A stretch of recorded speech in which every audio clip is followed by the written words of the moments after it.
Learn ICT with হাওয়াল YouTube channel থেকে সবাইকে আন্তরিক অভিনন্দন ও স্বাগত।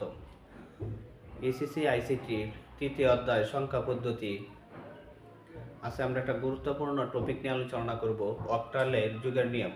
আর এই অক্টালের যুগের নিয়ম বোর্ড পরীক্ষায় সবসময় এমসিকিউ আসে। আর এই টাইপের এমসিকিউগুলো কীভাবে আমরা শর্ট টেকনিকে সমাধান করব সেই বিষয়ে আজকে দেখাবো। তাহলে যে কোনো অক্টালের যুগে আসুক আমরা সহজেই সমাধান করতে পারবো।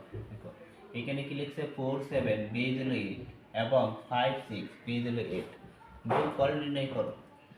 এখন এই যোগটা করতে পারলে আমরা যে কোনো অক্টালের যোগ করতে পারবো।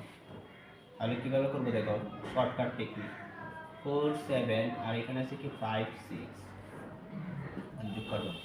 এখন এখানে সর্বপ্রথম জানতে হবে অক্টালের সংখ্যা কত পর্যন্ত।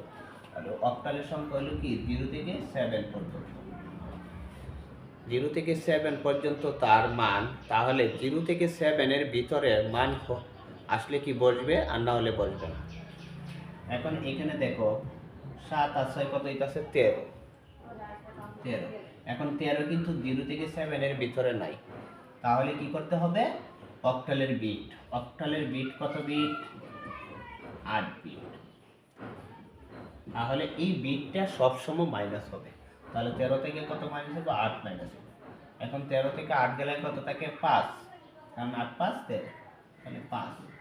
তাহলে এখানে কত বলবে? 5 বলবে, কারণ 5 তো 0 থেকে 7 এর ভিতরে আছে। এরপরে কাজটা কি দেখো, এখানে 4 আর 5 কত? 9। আর এখানে মাইনাস হচ্ছে কয়বার? একবার। এই মাইনাস যতবার হবে ততবারই ক্যারি থাকবে। তাহলে এখানে মাইনাস হচ্ছে কয়বার? একবার। ক্যারি হলো 1। তাহলে 4 আর 5 9, আর ক্যারি হলো 1 10। তাহলে 10 কিন্তু বলবে না। তাহলে 10 থেকে কত মাইনাস হবে? আবার 8 মাইনাস হবে।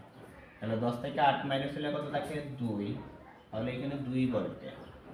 এখন মাইনাস হচ্ছে কয়বার? একবার। তাহলে ক্যারি হলো 1। এই 1 এখানে পড়ে। তাহলে এটার উত্তর কত হইল? 125।